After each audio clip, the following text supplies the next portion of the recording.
Kebakaran hebat menimpa gudang toko peralatan rumah tangga milik Ali Imron, warga desa Bendil Jati Kulon, Kecamatan Sumber Gempol, Tulung Agung, Jawa Timur. Asap hitam pekat mengepul dari gudang tempat penyimpanan perabotan rumah tangga yang kebanyakan terbuat dari plastik. Api pertama kali diketahui sekitar pukul 16.30 waktu Indonesia Barat saat karyawan hendak menutup toko. Saat itu api sudah membesar dan membakar barang-barang di gudang bagian belakang. Karyawan toko sempat berupaya menyelamatkan barang-barang, namun api dengan cepat membesar sehingga sebagian besar barang di gudang ludes dilalap api. Kebakaran mulai jam berapa? Jam setengah lima. Setengah lima. Awalnya diketahui seperti apa? Awalnya ya nggak tahu itu, tahu-tahu udah api udah besar. Dari sisi mana? Dari sisi belakang. Dinas Pemadam Kebakaran dan Penyelamatan Tulung Agung menerjunkan 3 unit mobil water cannon dan 2 unit truk suplai air. Proses pemadaman air berlangsung lama karena banyaknya barang yang mudah terbakar di dalam gudang. Untuk jam sekarang ya sudah jam 2 jaman lebih ya ini ya. Jadi alhamdulillah untuk api sudah dikuasai dalam arti 60%, sudah sampai merembet atau kita sudah bisa melokalisir. Petugas memastikan tidak ada korban jiwa maupun luka dalam kejadian ini, sementara penyebab kebakaran masih dalam penyelidikan. Dari Tulung Agung, Jawa Timur, Anang Agus Faisal, iNews melaporkan.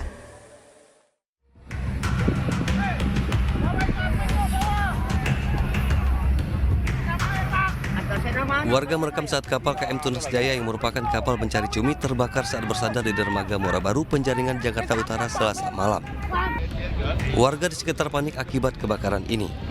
Agar tidak merambat, kapal yang terbakar digeser menjauh dari kapal-kapal lainnya. Petugas pemadam kebakaran yang tiba di lokasi langsung melakukan pemadaman. Dengan 2 unit mobil damkar dan 1 unit kapal penyemprot air, api berhasil dipadamkan. Belum diketahui penyebab pasti kebakaran. Dugaan sementara kebakaran akibat korsleting listrik di bagian mesin kapal. Kita sudah menyelesaikan pendinginan ya. Tadi sudah bekerja dari tim Atasena, ditarik tinggi penyemprotan, lalu kita bantu pendinginan dari tim damkar Pos Muara Baru gitu. Tunas cumi ya, kapal tunas cumi milik Pak Leo. Dan sementara dari Badan Hasil dan Gambang tadinya di dermaga barat. Tidak ada korban jiwa dalam kebakaran ini. Kini kasusnya ditangani Polres Pelabuhan Tanjung Priuk. Dari Jakarta, Rizky Palupi, iNews melaporkan.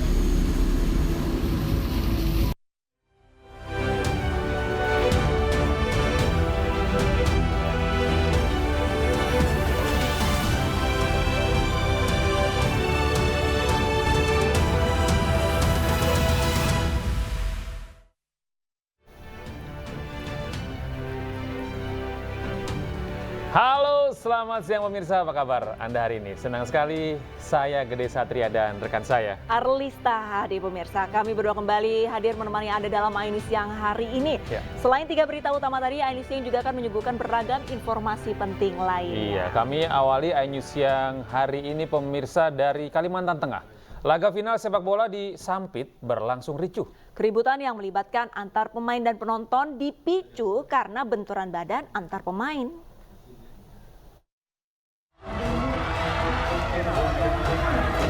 Kerusuhan terjadi saat laga final Esparman Cup Jilid 1 antara Pemuda BFC versus Bintang Putra FC di Stadion 29 November Sampit. Keributan yang melibatkan antar pemain dan penonton ini dipicu oleh benturan badan antar pemain hingga memicu emosi sejumlah supporter. Sejumlah petugas berupaya melerai perkelahian. Wasit juga memberikan kartu merah terhadap pemain yang dianggap menjadi pemicu keributan.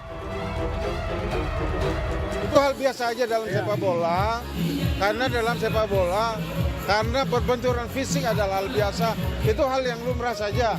Makanya terakhir mereka udah saling salaman, udah ada rekonsiliasi, mereka udah biasa aja. Pada intinya biasa aja dalam dunia olahraga. Setelah keadaan kembali kondusif, pertandingan pun dilanjutkan meskipun berlangsung dalam tensi tinggi. Laga pun dimenangkan Pemuda BFC atas Bintang Putra FC dengan skor 2-0. Dari Sampit, Kabupaten Kota Waringin Timur, Kalimantan Tengah, Normansyah, iNews melaporkan.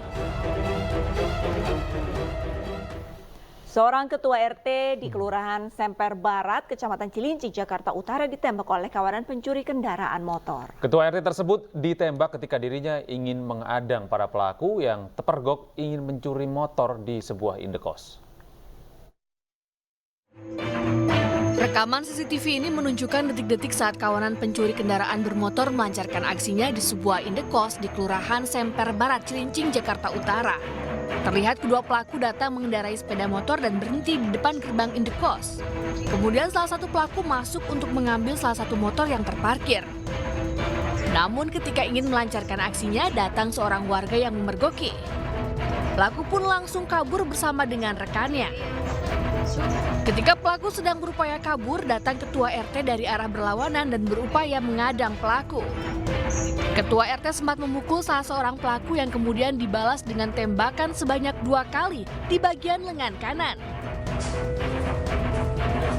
Pasca kejadian, korban pun melaporkan kasus ini ke Polsek Cilincing. Sambil jalan motor dia cabut pistolnya. Langsung lempar dor-dor. Dia membelakangi saya begini. Langsung bikinin dor-dor. Wah, kena saya nih. Berapa kali tembakan? Kalau hitungannya saya kurang tahu ya, Pak. Tapi dimasuk badan saya itu 2 kali, Pak. Terus mau dikejar orang. Masih saya sempat kejar juga, Pak. Warga ngelihat, oh saya berdarah. Nggak ada yang berani, Pak. Maju lagi. Karena dia begini terus. Selanjutnya untuk upaya yang kita lakukan ini Pak Benyamin sudah membuat laporan polisi di polsek kami akan tindak lanjuti dan kami akan upayakan maksimal untuk pencarian kedua pelaku tersebut. Polisi juga telah mengumpulkan sejumlah kamera pengawas di sekitar lokasi. Sementara kedua pelaku yang berhasil melarikan diri kini dalam buruan polisi. Dari Jakarta, Rizky Falupi, iNews melaporkan. Seorang pencuri yang sedang beraksi di Sidoarjo, Jawa Timur babak belur dihajar warga. Ya, petugas ini bahkan sempat kesulitan saat mengevakuasi pelaku karena banyak sekali warga yang datang untuk menghajar pelaku.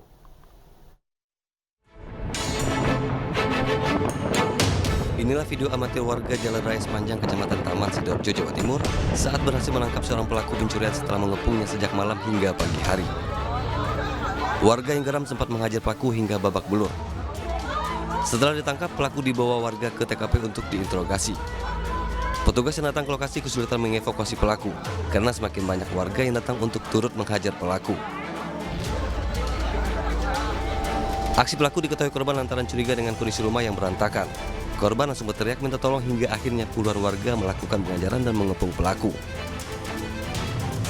HP tidak ada, balik ke dalam kamar, terus tas tidak ada, baru itu saya terus keluar panggil orang maling itu.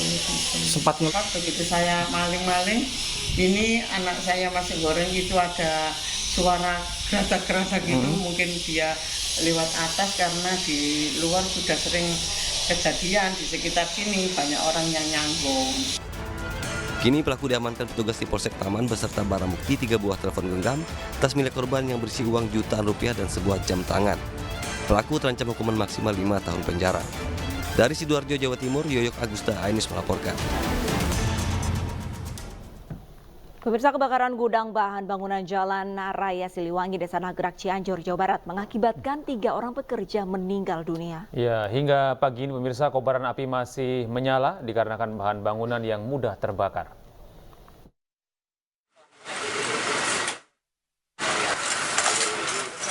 Kebakaran gudang bahan bangunan di Jalan Raya Siliwangi, Desa Nagrak, Kecamatan Cianjur, Jawa Barat yang terjadi pada Selasa sore lalu masih terlihat kobaran apinya di beberapa titik hingga pagi hari ini. 3 orang karyawan yang terjebak meninggal dunia dan jenazah ketiganya telah ditemukan. 2 korban ditemukan di ruang musola lantai 2 dan 1 lainnya di depan pintu rolling door. Ketiganya ditemukan dini hari tadi. Seluruh jasad saat ini berada di kamar jenazah RSUD Cianjur. Dan pemadaman terus dilakukan dibantu oleh beberapa instansi TNI Polri, bahkan Polri menurunkan firedome-nya untuk sini membantu pemadaman, tetapi api tidak bisa dengan segera mati atau padam. Sebab pada beberapa titik ada bahan-bahan yang memang ketika api mati tiba-tiba muncul lagi. Sampai saat ini dari jam 14 itu, dari jam 16 itu sampai saat ini masih ada beberapa titik api yang memang masih belum bisa dipadamkan sama sekali.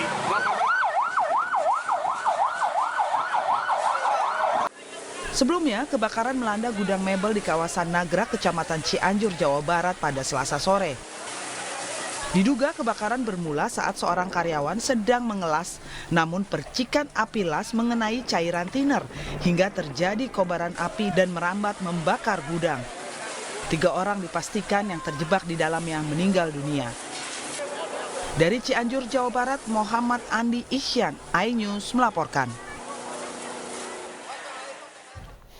Dan pemirsa, untuk mengetahui informasi lebih lanjut, kita akan terhubung dengan rekan Andi Ihsan di lokasi kebakaran gudang bahan bangunan di Desa Nagrak, Kecamatan Cianjur, Kabupaten Cianjur, Jawa Barat. Assalamualaikum, selamat siang Andi. Ya, selamat siang. Ya, bisa Anda ceritakan bagaimana situasi terkini di lokasi tempat kejadian kebakaran semalam, Andi? Baik, Putri bisa dijelaskan. Saat ini saya tepat berada di lokasi kejadian di mana sebuah gudang mebel yang terbakar yang diduga akibat dari percikan las yang mengenai cairan thinner yang menyebabkan kobaran api semakin besar. Dan bisa dikonfirmasi juga Arlista dan PT, gudang ini merupakan bukan gudang mebel, melainkan gudang bahan bangunan sekaligus toko bangunan. Dan di mana kejadian kebakaran ini menyebabkan 3 orang karyawan terjebak yang menyebabkan meninggal dunia. Bahkan ketiga jenazah sudah ditemukan sejak dini hari tadi dan terakhir pagi tadi oleh petugas dan sudah dievakuasi ke kamar jenazah Rumah Sakit Sayang Cianjur. Dan terpantau sejak tadi pagi kobaran api maksudnya masih terpantau menyala dan api juga sempat padam sekitar jam 8 pagi, namun kobaran api kembali menyala. Dan hingga saat ini para petugas dari pemadam kebakaran masih melakukan pendinginan.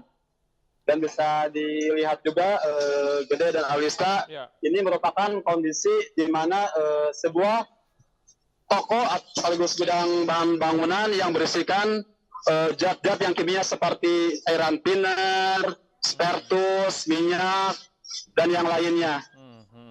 Yang menyebabkan kobaran api sulit dipadamkan. Bahkan lebih dari 12 jam, api masih tak menyala dan baru bisa padamkan jam 8 pagi tadi. Baik, Andi. Namun kobaran api kembali menyala, petugas pemadam kebakaran kembali melakukan pemadaman. Baik, Andi, lantas untuk kronologi kebakarannya bisa Anda ceritakan secara singkat, Andi?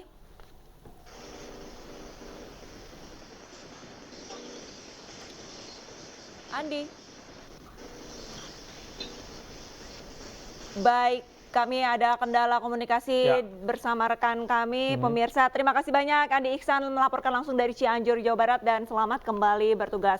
Pemirsa, kita ke informasi selanjutnya, di mana petugas Satreskrim Polres Karawang berhasil mengungkap kasus pembunuhan karyawan pabrik yang terjadi beberapa hari lalu. Ya, ironisnya pemirsa, 1 dari 2 pelaku adalah istri korban.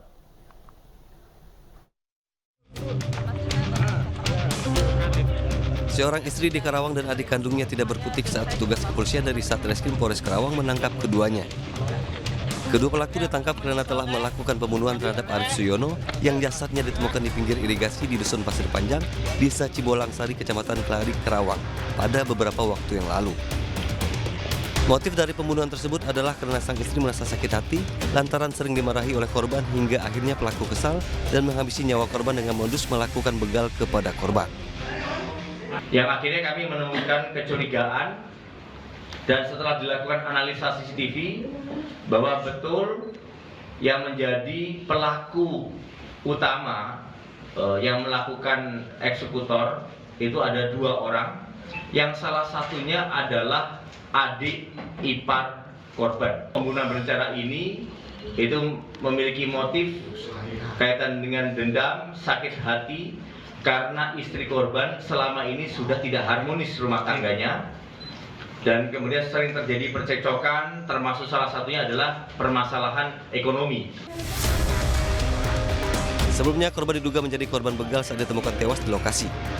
Namun dari hasil penyelidikan, petugas kepolisian akhirnya terkuak jika korban dibunuh istri dan adik iparnya.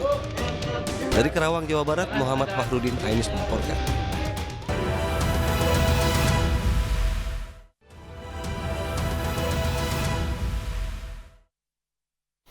Pemirsa, tidak ada jembatan. Warga desa Pemerihan, Kecamatan Bangkunat, pesisir barat Lampung harus menandu jenazah untuk menyeberangi sungai menuju pemakaman. Jenazah pun terpaksa harus dihanyutkan dengan batang pisang yang diikat pada keranda mayat untuk mencapai penyeberangan.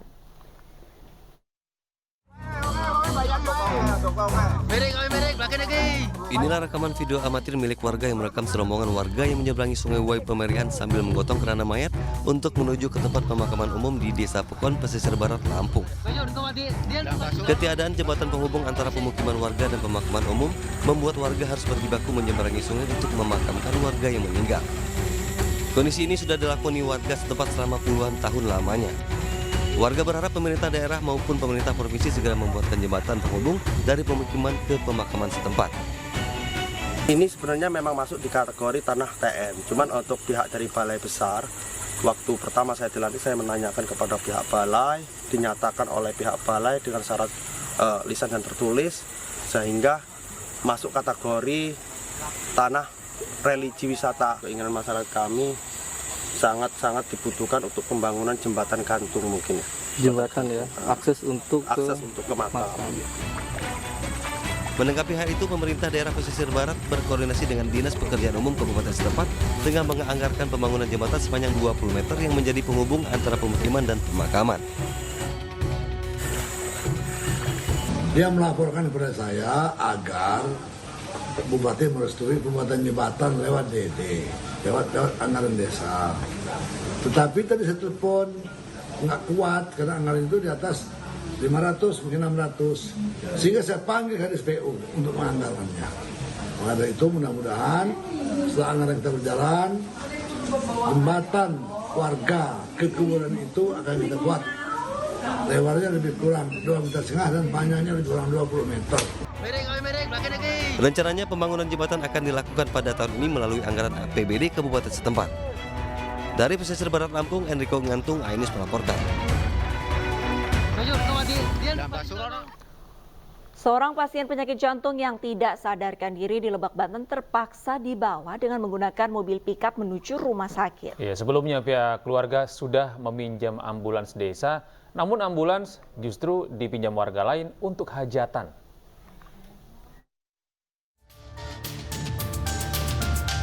Dalam video yang direkam warga, tampak seorang pasien penyakit jantung bernama Juha tengah dibawa mobil pickup menuju rumah sakit Malimping, Lebak, Banten.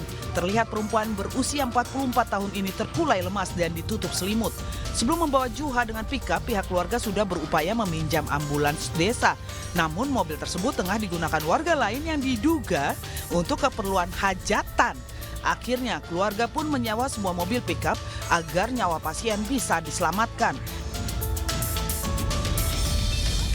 Adik yang ngurusin semuanya, terus katanya sesudah saya sadar bilang katanya minta tolong pagi-pagi sama Pak Lurah mau di ini mobil, katanya cuman kata Pak Lurah mobilnya lagi dipakai sama orang Sri Layung.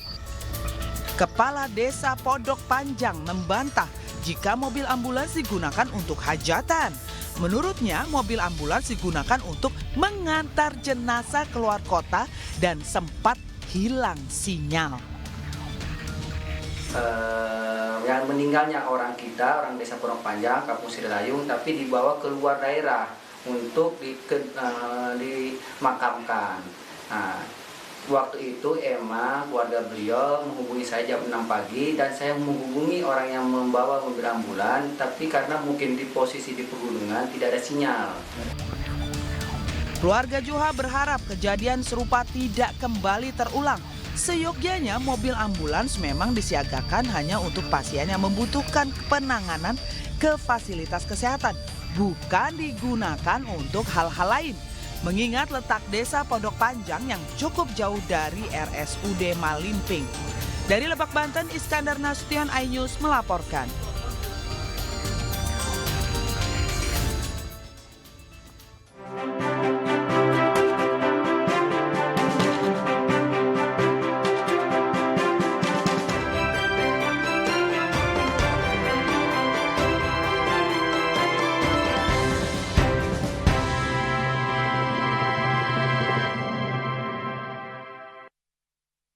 Acara ini dipersembahkan oleh Pemirsa, akun Instagram pribadi milik Menko Polhukam sekaligus Cawapres Partai Perindo nomor urut 3 Mahfud MD diretas. Ya, sebuah video menampilkan aktivitas sejumlah orang yang mirip tentara Israel diunggah pada akun tersebut. Unggahan video terbaru di akun pribadi Mahfud MD tiba-tiba menarik perhatian warganet. Video ini menampilkan sejumlah orang berseragam sedang bermain bola. Sementara tulisan keterangan pada video ini berbahasa Ibrani. Warganet pun ramai-ramai memberi komentar dan menilai akun Mahfud MD diretas oleh pihak tak bertanggung jawab.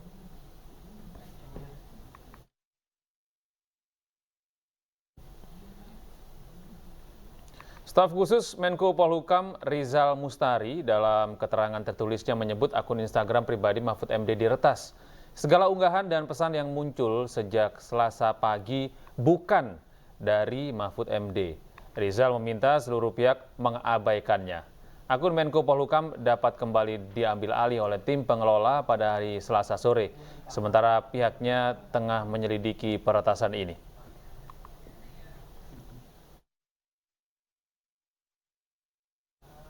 Pemirsa, menanggapi mengenai akun Instagram pribadi milik Menko Polhukam sekaligus Cawapres Partai Perindo nomor urut 3 Mahfud MD yang diretas, calon Presiden Partai Perindo nomor urut 3 Ganjar Pranowo menyampaikan bahwa keamanan cyber di Indonesia harus mendapatkan perhatian khusus. Security system kita, keamanan siber kita rasanya memang perlu mendapatkan perhatian. Ya kalau seperti Pak Mahfud saja bisa diretas, jangan-jangan yang lain juga mudah gitu. Maka ini PR penting. Menteri BUMN Erick Thohir menyampaikan pesan kepada calon Presiden Prabowo Subianto di acara Natal bersama Kementerian BUMN di JCC 15 Januari 2023. Namun sejumlah pihak menilai pesan Erick kepada Prabowo diduga menjadi dukungan kepada Prabowo di Pilpres 2024.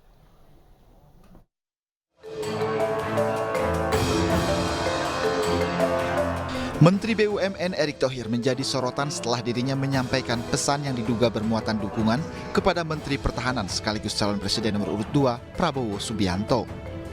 Pesan disampaikan Erick Thohir dalam acara Natal bersama Kementerian BUMN yang digelar di JCC Senayan, Jakarta, Senin 15 Januari 2023. Dalam sambutannya, Erick menjelaskan alasan mengundang Prabowo Subianto karena merupakan bagian dari keluarga besar BUMN. Erick Thohir menitipkan pesan kepada Prabowo untuk menjaga toleransi umat beragama di Indonesia di masa depan. Karena itu, dengan segala ketulusan, kita semua yang hadir hari ini menitipkan kepada Bapak Prabowo, Pak, jaga toleransi umat beragama di Indonesia untuk hari ini dan masa depan. Kita titipkan kepada Pak Prabowo persatuan dan kesatuan bangsa Indonesia agar kita menjadi negara yang maju, sejahtera, dan mendunia. Di sisi lain, Direktur Eksekutif Trias Politika Strategis Agung Baskoro menilai pesan yang disampaikan Erick Thohir kepada Prabowo seolah memberikan dukungan. Hal ini pun bisa dianggap sebagai presiden buruk bagi Kementerian BUMN. Agung juga mempertanyakan langkah Erick Thohir yang hanya mengundang Prabowo Subianto.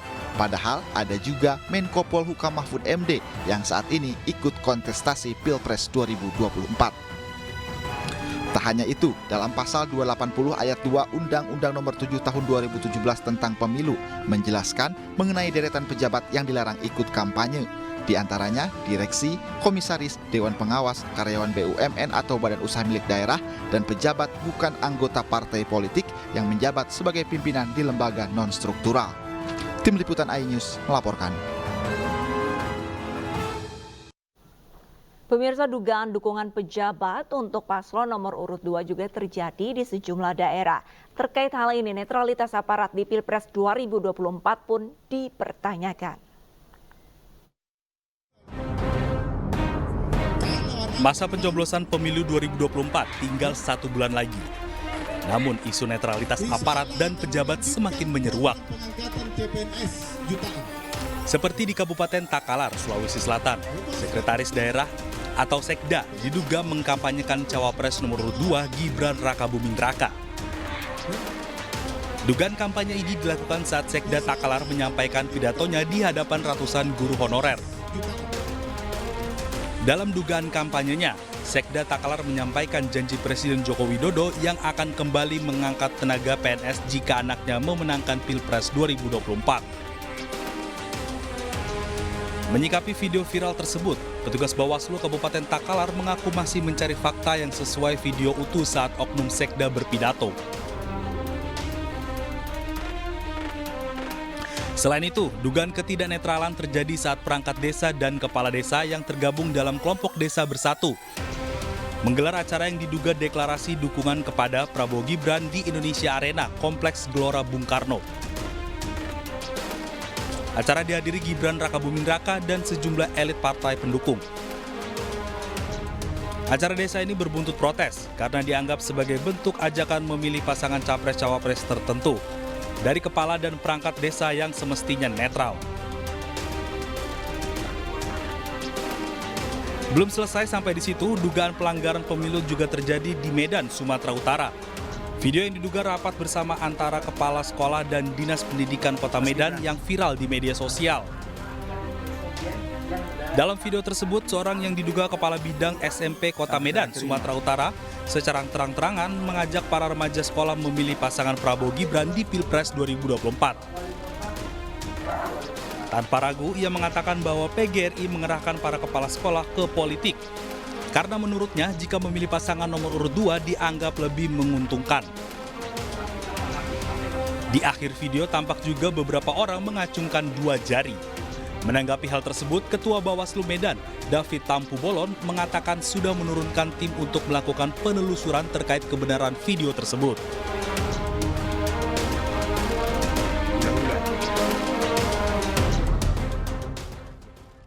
Pemirsa, turun langsung ke tengah masyarakat menjadi salah satu cara caleg Partai Perindo untuk meraih dukungan di pemilu 2024. Menyatu dengan masyarakat membuat para caleg bisa mengetahui persoalan yang tengah dihadapi rakyat.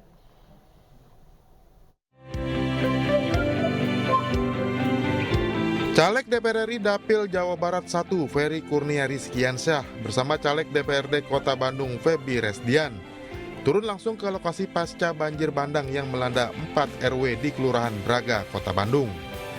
Pada belusukan ini, caleg Partai Perindo menampung keluh kesah dan aspirasi masyarakat dengan harapan agar banjir yang berdampak kepada 400 kepala keluarga ini tidak terulang kembali.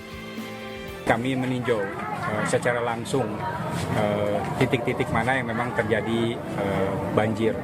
Dan dari tanggul yang jebol sampai kita menyusuri gang-gang di sekitar sini, ya tentunya kami merasa prihatin dengan kondisi seperti ini. Ya mudah-mudahan ini menjadi bagian dari upaya kami juga untuk berempati terhadap masyarakat-masyarakat yang ada di sini.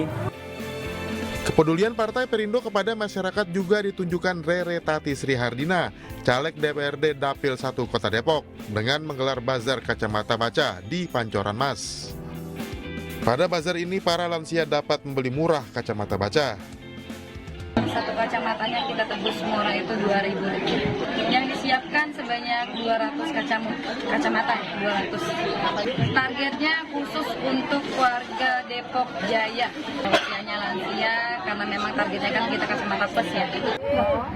kepada Bu Rere Sri Hartini yang telah memberikan kepada warga RT 7 RW 4 sebuah kacamata. Saya ucapkan banyak-banyak terima kasih. Dalam setiap kegiatannya, para caleg Partai Perindo juga selalu mengampanyekan visi misi pasangan Capres-Cawapres nomor urut 3, Ganjar Pranowo Mahfud MD.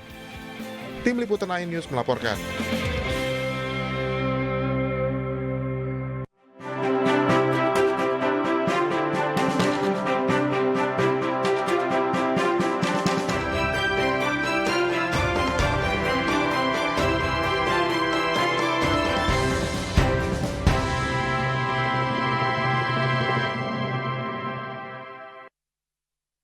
Acara ini dipersembahkan oleh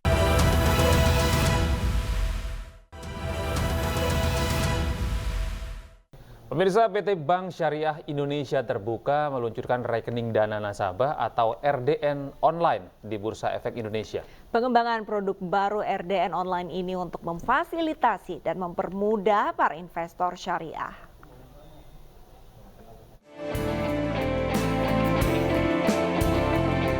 PT Bank Syariah Indonesia Tbk secara resmi telah meluncurkan rekening dana nasabah atau RDN online di Bursa Efek Indonesia. Peluncuran RDN online ini dipimpin oleh Direktur Utama Bank Syariah Indonesia, Heri Gunardi, beserta Direktur Utama PT Bursa Efek Indonesia, Iman Rahman. Pengembangan produk baru RDN online yang dihadirkan emiten berkode saham BRIS ini bertujuan untuk memfasilitasi seluruh transaksi keuangan syariah yang ada di Indonesia. Layanan RDN online ini diharapkan menjadi gerbang bagi investor di pasar modal syariah, serta mengembangkan potensi saham syariah. Belakang pertama adalah marketnya cukup luas ya. Jadi kalau tadi dengar dari paparannya Pak Jepri, itu saham yang dijual di Bursa Efek Indonesia ini kurang lebih 60%-nya lebih adalah saham syariah sebenarnya, atau saham yang mungkin bisa dikategorikan sebagai saham syariah. Sementara tadi yang menggunakan RDN online itu baru sekitar 2,6%. Jadi kecil sekali, pada potensi sangat besar. Jadi dari sisi potensi itu ya, pembukaan rekening ini kenapa harus online? Karena memang sekarang ini masanya memang masa online. Orang suka ya untuk kemudian mengelakkan sesuatu itu tanpa harus datang ke kantor, kemudian dengan proses yang lebih seamless gitu ya, lebih lean dan kemudian juga lebih cepat. Makanya kemudian kita juga melihat peluang itu, maka kemudian kita mengembangkan yang kita sebut sebagai RDN online. Sejumlah keunggulan ditawarkan bagi para calon investor syariah yang akan membuka rekening secara online melalui BSI. Di antaranya bebas biaya administrasi, cepat, mudah diakses, dan selalu update secara real time. Manajemen BSI pun menargetkan adanya peningkatan 3 kali lipat investor syariah baru melalui pembukaan RDN secara online di BSI. Dari Jakarta, Riki Anwardi, iNews melaporkan. Ya pemirsa, bagi Anda penggemar wisata air dan juga tantangan, kami memiliki rekomendasi tempat wisata yang seru di Bogor, Jawa Barat. Bisa aja keluarga sepertinya ini ya. Ya. Pemirsa, ini di Aqua Game, di mana para pengunjung dapat berenang dengan sensasi bermain Ninja Warrior.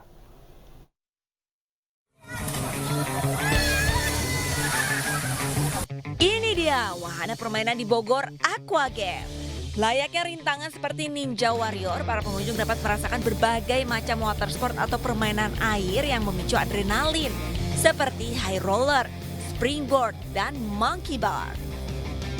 Para pengunjung tak hanya dari Bogor saja, melainkan ada yang dari Jakarta, Depok, Tangerang, dan Bekasi. Permainan yang memicu adrenalin ini dapat dilakukan secara berkelompok bersama teman dan keluarga. Namun untuk menikmati permainan, para pengunjung diharuskan menggunakan pelampung guna keselamatan. Selain itu, terdapat juga kids circuit, wahana bagi anak-anak. Seru banget sih, saya baru tahu di sini ada tempatnya, jadi bisa ajak anak-anak, keluarga, karena ada tempat main pasirnya seperti kita lihat. Anak-anak menikmati banget, dari tadi saya ajak naik gak mau dia. Ini pertama kali ya kayaknya yang ada di Indonesia. Jadi memang awalnya milih di sini tuh karena memang pengen cari permainan air yang asik dan beda. Mungkin kan kalau beberapa wahana air seperti kayak waterboom dan sebagainya kan udah biasa banget kan. Nah di sini tuh justru yang beda, dia ini banyak wahana-wahana yang nggak banyak di tempat lain. Memang ada beberapa wahana-wahana ekstrim di sini. Jadi mungkin seru banget kalau misalkan dimainkan sama teman-teman. Kalian bisa bikin plan-plan sendiri biar permainan itu semakin seru. Permukaan yang licin membuat para pengunjung dengan mudah jatuh ke dalam air setinggi 2 meter. Namun hal ini justru membuat permainan di wahana air semakin seru dengan berbagai tantangan. Experience sih, karena kan ini salah satunya juga di Pulau Jawa ya. Jadi dari beberapa pengunjung yang udah pernah ke sini, ya, jika dilihat gitu ya, mereka tuh nggak cuma cukup sekali aja gitu buat kesini. Itu kan kalau di beberapa tempat wisata lain, wahana lain ya mungkin karena sudah biasa gitu. Makanya yang spesialnya di sini, yang uniknya adalah karena ini satu-satunya experience baru buat mereka, jadi mereka akan pengen coba lagi gitu kan. Bogor Aqua Game sendiri merupakan wahana air pertama dari Jerman yang ada di Indonesia, khususnya di Pulau Jawa. Bagi Anda yang ingin bermain di sini, harga tiket masuk dibanderol mulai dari Rp100.000. Anda tertarik untuk mencoba? Dari Bogor, Jawa Barat, Andi Firmansyah, iNews melaporkan.